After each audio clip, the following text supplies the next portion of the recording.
Dans cette série de vidéos, nous allons apprendre à construire un muret de soutènement. Le muret de soutènement permet de contenir la terre sur une surface réduite afin de répondre à différents besoins humains.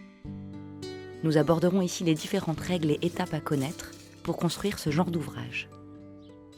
Dans cet exemple, nous bâtirons un muret de 60 cm de hauteur pour réaliser un terrassement afin de créer un potager. Nous commencerons par déterminer la hauteur minimale du muret.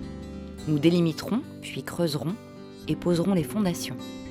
Nous construirons le muret, poserons le système de drainage et terminerons par remblayer la terre.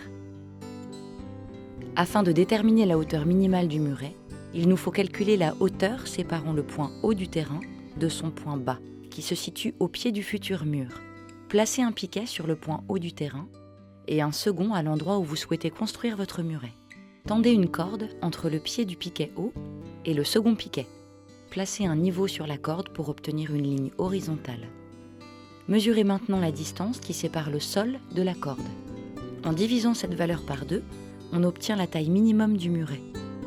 Si la distance est de 70 cm, le muret devra mesurer au minimum 35 cm de hauteur.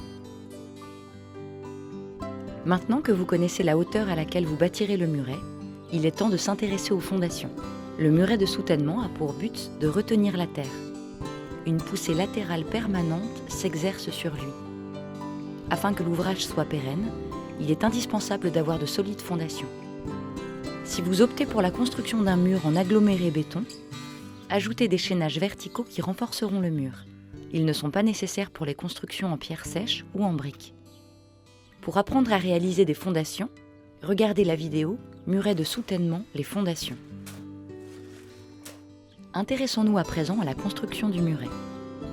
Celui-ci peut être bâti en briques, en pierre sèche ou en parpaing, l'idéal étant d'utiliser les ressources locales.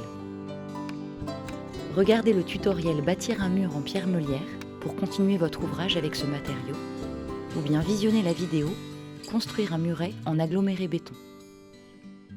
Une fois le muret construit, nous poserons un tissu géotextile, un lit de gravier, puis un drain.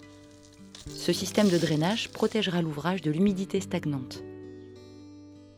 Regardez la vidéo en lien pour apprendre à poser un drain. Il ne vous reste alors plus qu'à remblayer la terre et vous assurer que le terrain soit bien nivelé.